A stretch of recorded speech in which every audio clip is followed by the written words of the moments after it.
하나님의 말씀 로마서 3장 19절로 24절까지 말씀 보십니다.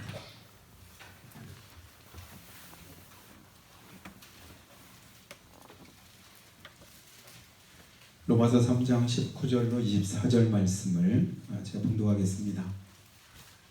우리가 알거니와 무릇 율법이 말하는 바는 율법 아래 있는 자들에게 말하는 것이니 이는 모든 입을 막고 온 세상으로 하나님의 심판 아래 있게 하려 함이라.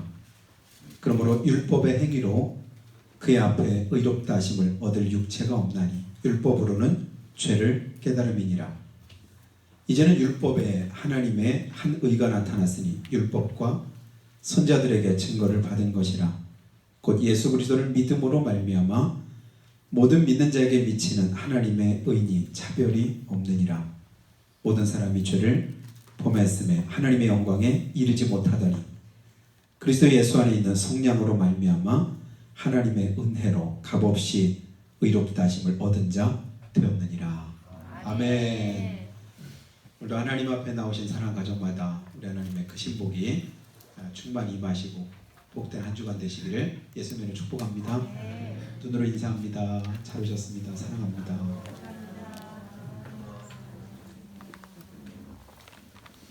신호와 소음이라고 하는 책을 쓴 미래 예측 전문가인 네이트 실버라는 사람이 있는데요. 이 사람이 유명하게 된 것은 2012년도인가요? 그때 오바마 대통령이 대선 이제 치르고 대통령이 당선될 때 미국에는 50개 주가 있잖아요. 그 50개 주에서 어쩌면 그렇게 정확하게 그것들을 이렇게 예측을 다 해냈습니다. 그러니까 거의 차이가 없을 만큼 정확한 그런 예측을 했는데 그것을 그는 이렇게 설명을 합니다. 그러니까 모든 어떤 일들이 어떤 사건이나 어떤 재난이 있기 전에는 다 신호가 있답니다. 그래서 2001년도에 벌써 20년 전인데요. 9.11 테러가 일어나서 비행기를 가지고 이렇게 빌딩을 이렇게 공격해서 이렇게 테러를 일으킬 거라 아무도 생각을 못 하고 있었잖아요. 근데 한 2달 전부터 테러 징후가 있었고 그랬는데 이제 그것을 크게 신경 안 쓰고 이렇게 무시한 그런 대가가 큰 희생으로 이렇게 이어졌다 이렇게 보기도 하는데요. 그러니까 어떤 일들이 있을 때 신호가 있음에도 불구하고 우리가 신호를 잘 감지하지 못하는 이유는 뭐냐면 소음이 많기 때문에 그렇답니다. 그러니까 신호도 들리고 다른 소음은 아무런 쓸데없는 그런 소리잖아요. 그런 소리들 때문에 진짜 들어야 될 그런 신호음을 잘 듣지 못해서 어떤 결과를 우리가 선하게 바꾸지 못한다. 그렇게 평가를 합니다. 여러분 오늘날에 여러 가지로 모르는 게 있고 궁금할 때는 여러분 무엇을 통해서 우리가 그 정보를 알게 됩니까? 손에 가지고 있는 핸드폰만 있으면 웬만하면 스마트폰 다 가지고 있으니까 모르는 거 있으면 지식인한테 물어봐 이러잖아요. 그러면 어떤 거지? 잘 모르는 거. 지식인이 누구래? 그러니까 성경에 보면 검색하는 네이버 검색이 있습니다. 그러면 거기에 보면 지식인이라고 거기서 알려주는 거 지식인의 이름을 붙였는데 거기에다가 치면 웬만하면 정보를 다 알 수가 있어요. 모르는 단어가 있든 어떤 정보가 있든 그런 것들을 내가 찾기만 하면 스마트폰이나 컴퓨터로 다 알 수 있는 그런 시대가 됐습니다. 예전에는 그런 정보가 없기 때문에 웬만한 것들은 다 어른들한테 물어봤잖아요. 이게 뭐예요? 그럼 아는 대로 얘기해주고 그것이 꼭 정확하지 않은 그런 정보일지라도 본인이 아는 대로 이렇게 얘기해주니까 그런 줄 알고 이렇게 했다가 나중에 보니까 틀린 그런 것도 많았는데요. 요즘에는 웬만하면 그냥 그렇게 스스로 답을 다 얻을 수 있습니다. 수많은 정보들이 있습니다. 그래서 그런 많은 정보들이 있기 때문에 그것을 내가 알 수 있기 때문에 그러면 예전보다 더 내가 행복해지고 평안해지고 좋아졌느냐? 결코 그렇지 않답니다. 왜 그럴까요? 잡다한 다른 소음들이 너무 많다는 거예요. 가짜 뉴스가 있고 그리고 거기서 들려오는 또 다른 어떤 그릇된 정보들이 우리로 하여금 이전보다 더 힘들고 어렵게 만든다는 겁니다. 거기다 수많은 또 댓글들을 달아보면 거기다 이제 악의적인 그런 댓글을 달다 보니까 그것 때문에 상처받고 그것 때문에 고통하고 그래서 심지어는 이제 자기 생명을 스스로 이제 끊는 그런 경우까지도 생겨나게 되죠. 그러니까 수많은 잘못된 신호들 때문에 정보들 때문에 소음 때문에 오히려 그 신호는 잘 감지하지 못하고 오히려 신경적으로 더 많이 피곤한 그런 시대가 되었다. 그러니까 우리가 절감하는 사실이 바로 그런 것 같습니다. 그냥 몰라도 되고 안 들어도 안 보고 그러면 속 편할 텐데 보니까 들으니까 연일 계속되는 정보들이 막 쏟아져 나오니까 그것 때문에 참 힘들고 어렵다는 그런 생각을 많이 가지게 됩니다. 그런데 하나님의 말씀은 영원 전부터 영원까지 변치 않는 우리에게 주시는 생명의 신호임을 여러분 믿으시기를 주님의 축복합니다. 하나님의 말씀의 신호를 놓치지 마시기 바랍니다. 세상에 여러 가지 많은 소음 때문에 시끄러운 소리들 때문에 그 하나님의 말씀을 그 생명으로 우리가 받지 못하면 우리도 하나님의 은혜 가운데 거하지를 못하게 됩니다. 여러분 법원에 가면 법원이 이렇게 이제 엠블럼이라고 해야 되나 뭐라고 해야 되나요? 거기 보면 법원 표시에 꼭 법원마다 이렇게 있는 이제 조각 같은 게 있잖아요. 그 엠블럼이라고 하는 게 좀 편할 것 같아요. 거기에 보면 어떤 사람이 이렇게 손에다가 쥐고 있는 게 있는데 그게 뭔지 여러분 아시나요? 손에다가 저울 보셨죠? 저울을 이렇게 들고 있는 걸 이렇게 하는데 저울을 왜 들고 있을까요? 장사하려고 그러나? 이 저울의 의미는 뭐냐면 공평하다는 뜻이거든요. 평등하다, 공평하다. 저울은 어쨌든 무게가 얼마큼 나가느냐에 따라서 정확하게 표시해 주는 게 저울이 돼야 됩니다. 그래서 잠언 20장 10절과 20절 말씀에 보니까 속이는 저울과 저울추는 하나님이 미워하신답니다. 아니, 무게를 정확하게 달아야 되는데 저울추를 다른 걸 이렇게 갖다가 얹어놔 가지고는 속여서 장사하는 그런 장사꾼들도 있잖아요. 그러면 하나님이 싫어하신대요. 그러니까 법은 누구 앞에나 누구나 다 법 앞에는 뭐하다? 평등하다. 이게 진리입니다. 근데 실제로 평등한가요? 법 앞에 평등합니까? 법이 잘못된 건 아니에요. 그 법을 제대로 적용하지 못하니까 그게 문제가 되는 거죠. 그래서 뭐 유전, 무죄, 무전, 유죄. 그러니까 돈 있는 사람들은 죄가 있어도 죄 없는 것처럼 하고 없는 사람들은 죄가 없는데도 불구하고 몇십 년 동안 살인자로 복역해서 나중에 알고 봤더니 얼마나 억울합니까? 여러분 그런 사건 지금 나오고 있는 거 여러분 아시잖아요? 법은 본래가 평등한데도 그 법을 적용하는 사람들이 평등하지 않다 보니까 많은 문제들이 생겨납니다. 그러면 하나님의 법은 어떨까요? 말하나 말하죠. 세상 법도 그럴진데 하나님의 법은 1.1획도 오류가 없고 평등한 그런 법인 줄로 믿습니다. 하나님의 법을 보니까 구약성경에는 뭐라고 표현하냐면 율법이라고 표현을 하더라고요. 율법. 여러분 많이 들어보셨죠? 하나님의 법, 율법. 하나님께서 법을 제정해 주셨습니다. 특별히 이제 출애굽기에 보면 하나님께서 시내산에서 모세에게 첫 번째 주셨던 그 계명이 뭐냐면 10계명을 주셨습니다. 나 외에 다른 신 섬기지 마라. 우상을 만들지 말고 절하거나 섬기지 말아라. 하나님의 이름을 망령 때 부르지 마라. 안식일을 거룩하게 지켜라. 그러면서 10가지 계명을 딱 주시고 그 계명을 토대로 여러 가지 많은 다른 율법, 법령들을 하나님 제정해 주셨습니다. 우리나라에도 수많은 법이 있지만 첫 번째 그 뼈대가 되는 법이 뭐냐면 그걸 헌법이라고 합니다. 그러니까 헌법을 먼저 뼈대로 세워놓고 거기에서부터 또 다른 여러 가지 많은 법령들을 제정해 놨는데 가장 우위에 있는 법이 헌법이에요. 헌법은 함부로 바꿀 수가 없습니다. 법령은 얼마든지 상황에 따라서 바꿀 수가 있지요. 그래서 수많은 법들을 하나님께서 만들어 놓고 그런 그 법에 따라서 사람들이 잘못한 것을 그 법에 정해놓은 형량대로 판단하는 것이 그것이 이제 법원이 하는 일입니다. 그러면 성경을 가만히 보니까요.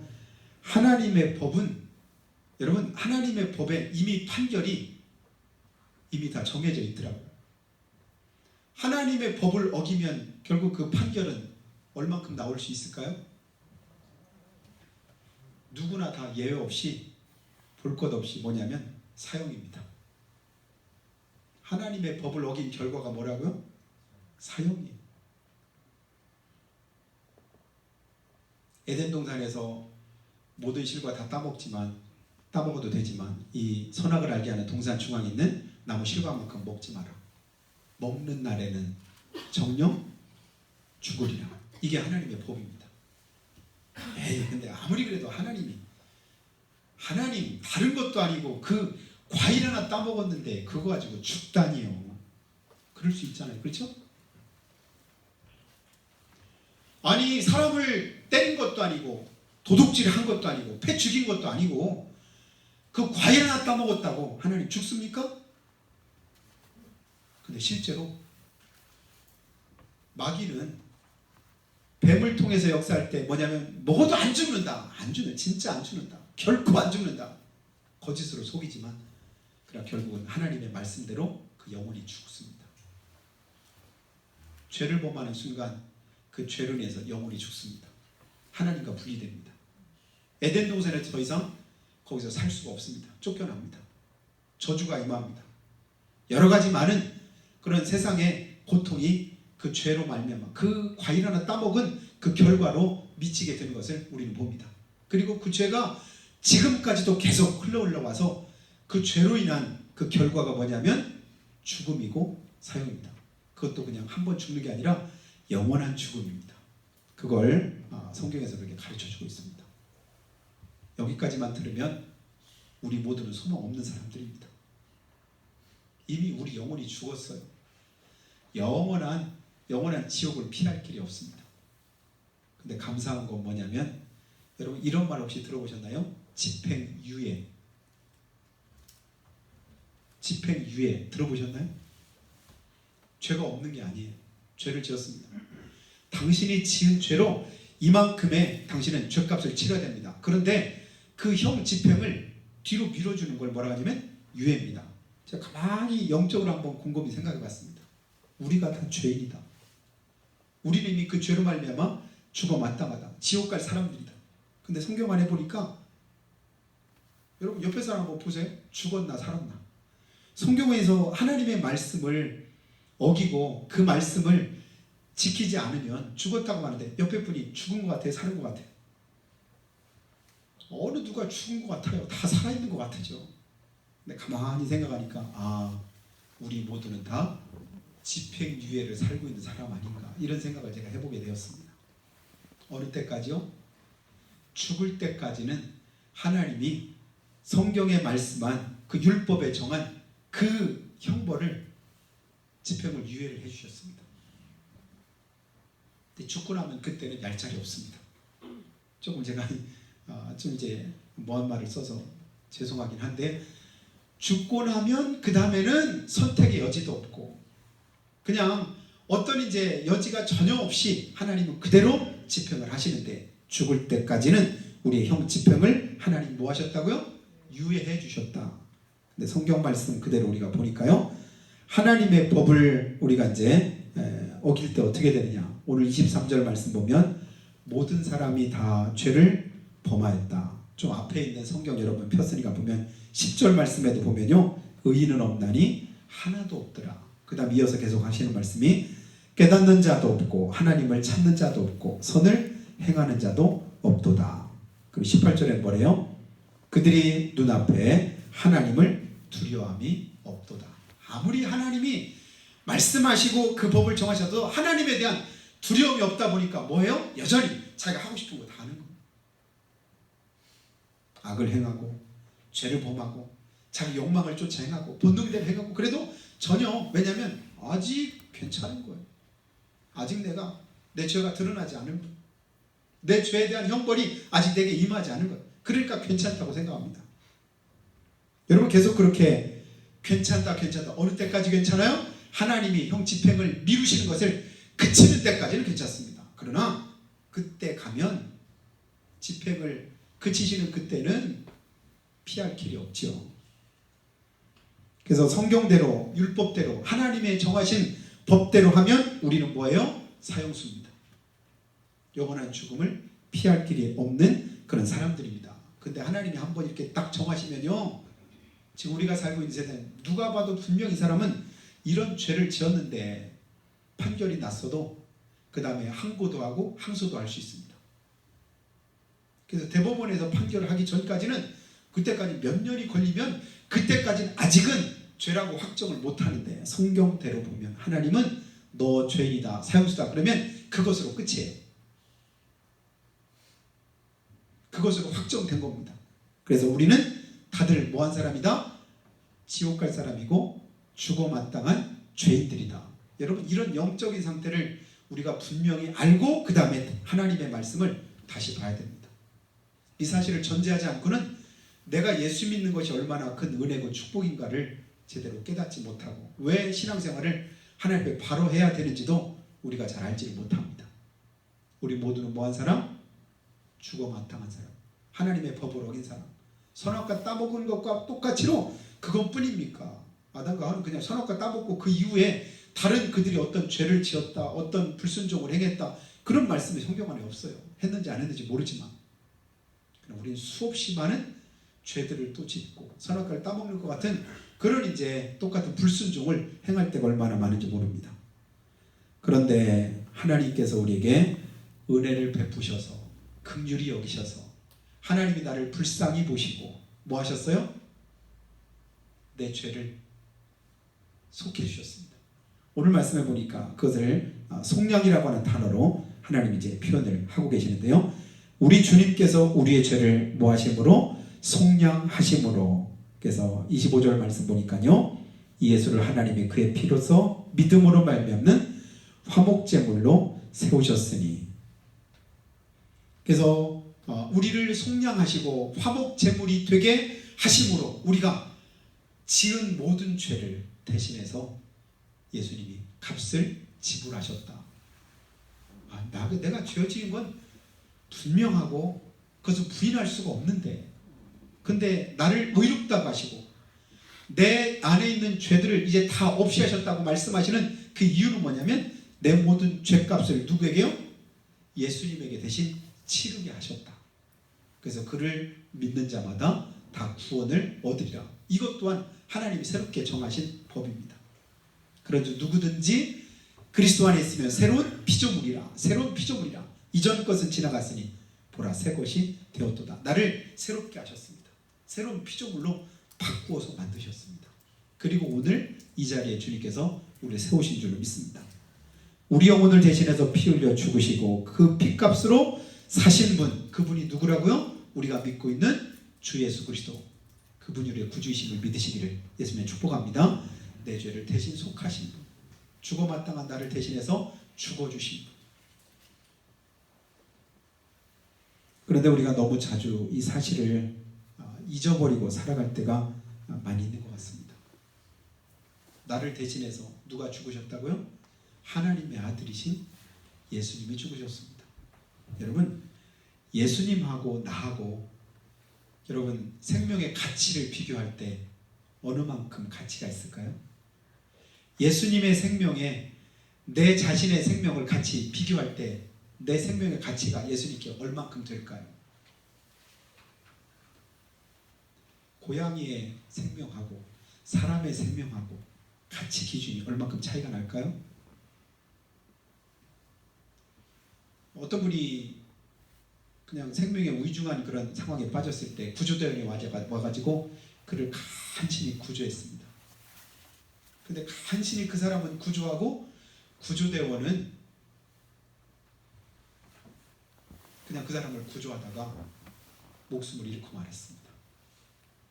근데 그 사람이 나중에 살아가는 모습을 보니까 완전 이름은 죽어 마땅한 아주 못돼도 그렇게 못된 놈이 없는 거예요.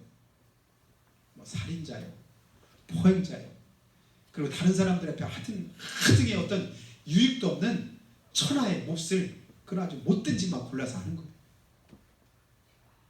만일에 그 사람이 어떻게 구원받은가를 아는 사람이 그 사람을 바라본다고 한다면 그 사람을 구조하려고 죽은 그 구조대원의 그 죽음이 어떻게 생각될까요?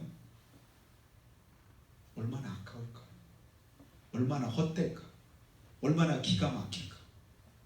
그런데 내 목숨을 희생해서 누군가를 구해줬더니 그 사람이 진짜 나라를 위해서, 다른 누군가를 위해서 얼마나 그냥 큰 일들을 감당하고 얼마나 큰 업적을 남긴 훌륭한 사람인지, 만일에 그랬더라면 이 사람의 그 구조대원의 그 죽음은 헛되지 않고 가치가 있고, 누가 봐도 야 진짜 보람이 있다, 죽을 만한 가치가 있다, 이렇게 여길 거 아니겠습니까?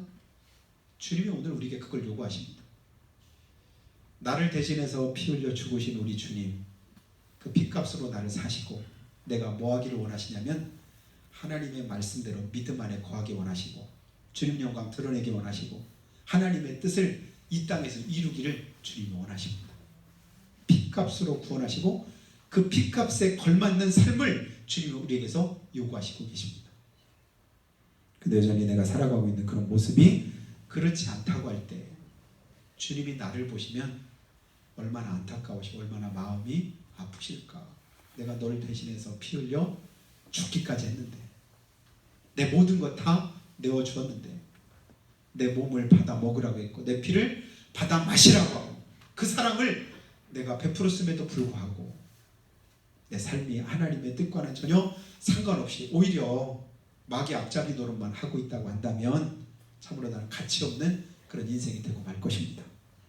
이 시간 하나님의 그 크신 사랑과 은혜를 기억하고 감사함으로 하나님 영광에 살기로 다짐하는 여러분이 되셨으면 참 좋겠습니다. 성경 우리가 잘 아는 대로 로마서 5장 8절에 말씀하죠. 우리가 아직 죄인 되었을 때 그리스도께서 우리를 위해서 죽으심으로 하나님께서 우리에게 대한 자기의 사랑을 확증하셨느니라. 하나님의 사랑은 더 이상 우리가 논할 필요가 없을 만큼 확실하게 증명됐습니다. 어떻게 해요? 아들이신 독생자 예수님을 이 땅에 보내셔서 죽게 하심으로 하나님의 사랑은 더 이상 의심할 이유가 없습니다. 하나님이 살아계시면 어떻다냐, 뭐 이런다냐 저런다냐, 여러분 이런 푸념을 더 이상 늘어놓을 그런 이제 가치가 없습니다. 늘어놓을 필요도 없지요. 이미 다 증명하신 거예요. 그 사랑을 오해하시면 안 됩니다. 그 사랑에 여러분 의심을 품으시면 안 됩니다. 하나님의 사랑은 이미 예수님이 이 땅에 오심으로 증명된 사실이다. 믿으시면 아멘. 그러니까 그 다음에 문제는 누구한테 있는 거예요? 사실은 나한테 있는 겁니다. 내 안에서 문제를 찾아야 되죠. 살아계신 하나님, 그 크신 사랑은 나를 오늘도 구원해 주시고 붙들어 주시고 함께 하시고 역사하심에도 불구하고 내가 왜 이렇게 연약한 모습으로 있을까? 내가 아직도 주저앉아 있을까? 아직도 왜 내가 낙심할까? 왜 하나님의 은혜 아래 다시금 다가서지 못할까? 내 영혼아 네가 어찌하여 내 속에서 불안해하면서 내 속에서 그렇게 연약해 하느냐. 다윗이 자기 스스로를 독려했던 것처럼 여러분의 영혼이 주님 앞에서 새로워지기를 날마다 힘쓰시길 바랍니다. 그러면서 오늘 본문에 보니까요, 하나님이 우리를 향해서 베푸신 사랑 두 가지를 오늘 이렇게 말씀을 해주고 있습니다. 오늘 말씀 19절 다시 한번 보실까요? 우리가 알거니와 무릇 율법이 말하는 바는 율법 아래 있는 자들에게 말하는 것이니 이는 모든 입을 막고 온 세상으로 하나님의 심판 아래 있게 하려 함이라. 모든 입을 막고 뭐냐면 더 이상 하나님 앞에 여러분 따져 물을 이유가 없는 거예요. 더 이상 할 말이 없는 그런 사람들입니다. 왜요? 그만큼 하나님의 사랑은 확실한 것이지요. 그러므로 율법의 행위로 그 앞에 의롭다 하심을 얻을 육체가 없나니, 율법의 행위로는, 율법의 요구를 이룰 수 있는 사람이 있다고 해요? 없다고 해요? 아무도 없답니다.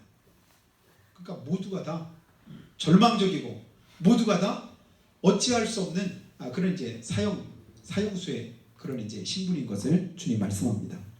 그러나 22절에 예수 그리스도를 믿음으로 말미암아 모든 믿는 자에게 미치는 하나님의 의는 차별이 없느니라. 하나님의 예수 그리스도의 피값으로 구원하신 그 구원의 은혜가 우리 모두에게 뭐가 없대요? 차별이 없대요. 차별이. 뭐 도시에 살으니까 그 사람들은, 너희들은 도시에 살으니까 구원받아라. 시골에 살으니까 시골에 사는 사람들은 구원받지 마라. 너는 재산이 얼마큼 되니까 너는 구원받아라. 너는 그거 안 되니까 구원받지 마. 너는 잘생겼으니까, 힘 있으니까, 능력 있으니까. 이런 거 주님께서 따지지 않고 전혀 차별 없이 우리 모두에게 한없는 은혜를 베푸시고 공평한 그런 구원의 역사를 주님이 이루셨다고 말씀합니다. 여러분, 이 차별 없다는 말이 얼마나 귀한가 몰라요. 예전에는 다 차별이 있었잖아요.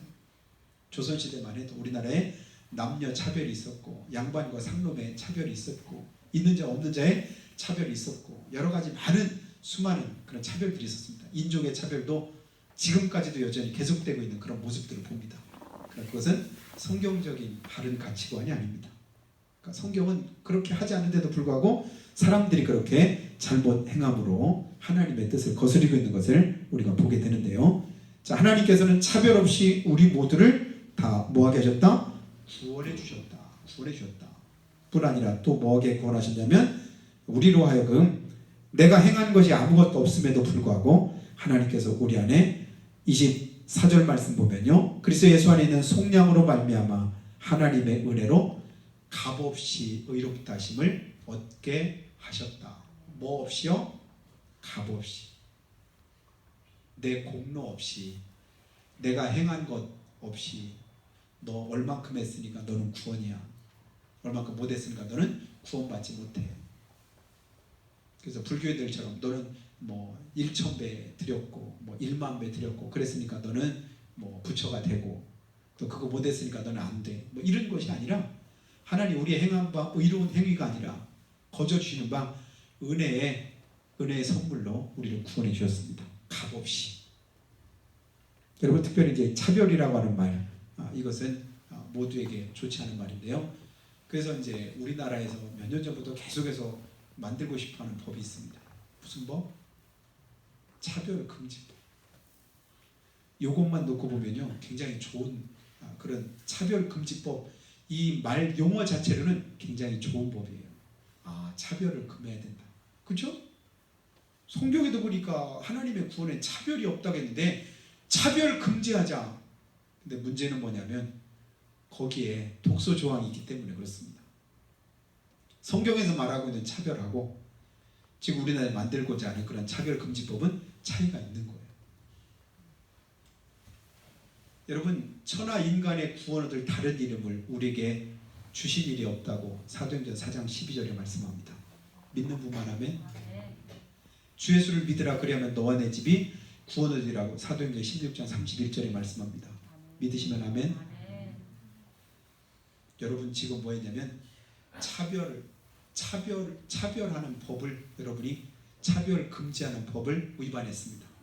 벌금 내시오, 감옥 가시오. 이럴 수 있는 법이 뭐냐면 차별금지법입니다.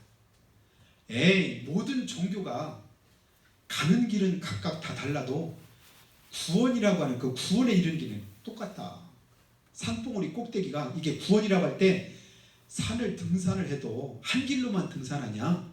등산로도 있고 등산로 아닌 데도 있고 앞으로도 가고 뒤로도 가고 여러 가지 길이 있지 않느냐? 말도 안 되는 이런 이제 거짓 논리로 이제 구원에 관한 논리도 사람들이 그렇게 말합니다.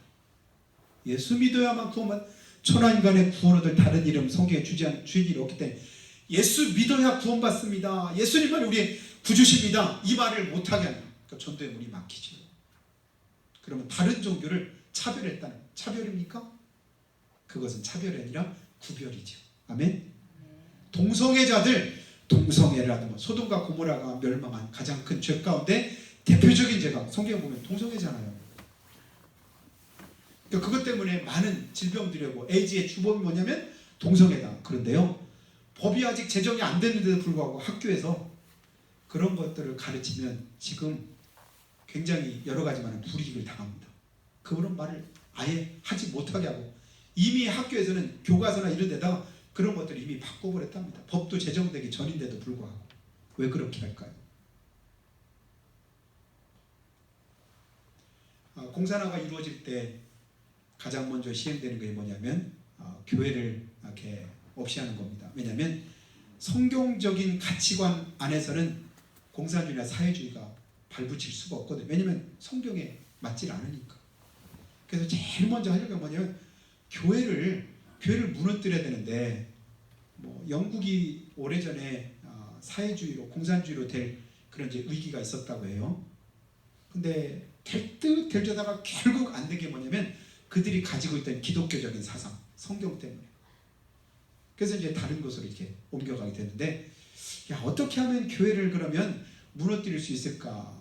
사회주의 사상이나 공산주의 사상 가지고는 이게 안 먹히는데, 그러면 교회를 무너뜨릴 방법이 뭘까? 그래서 마귀가 고안해낸 게 뭐냐면 그게 차별금지법입니다.